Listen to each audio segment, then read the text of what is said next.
A real quick video on the elimination method.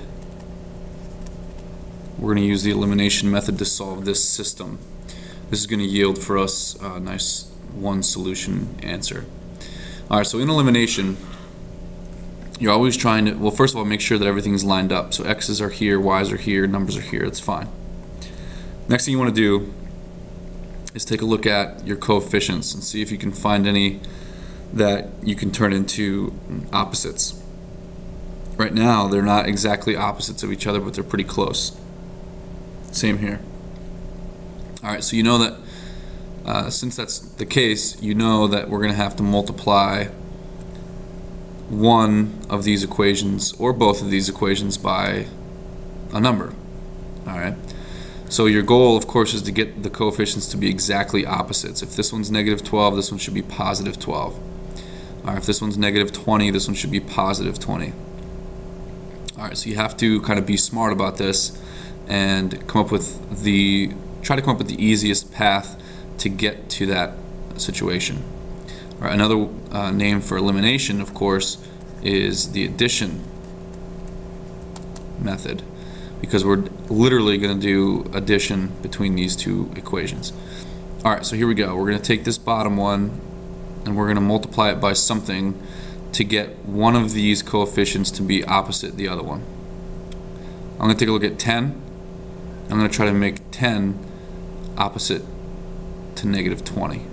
And to do that, you're quite simply going to multiply it by a positive 2.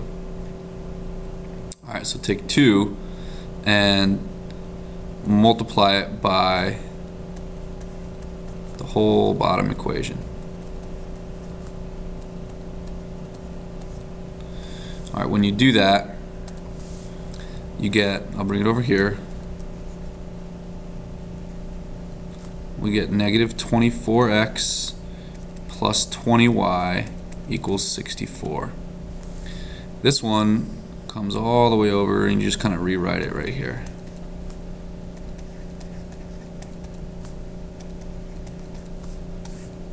And add them together. Negative 6x plus negative 24x is negative 30x. Negative 20y and positive 20y cancel out. Negative 34 and positive 64 is just 30. So when you divide by negative 30 on both sides, you get negative 1. There's one of our answers. To get the other answer, we're looking for, of course, y. You just go up here and you kind of just find a place. Doesn't matter what place, but you just find a place where you can plug x equals negative 1 in to right here.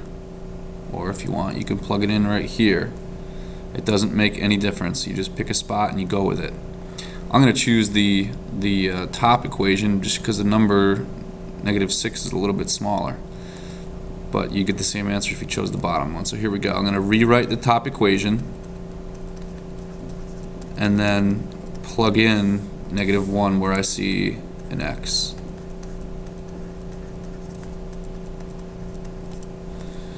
Alright, so right here I made the substitution of the answer that I just found. That's positive 6.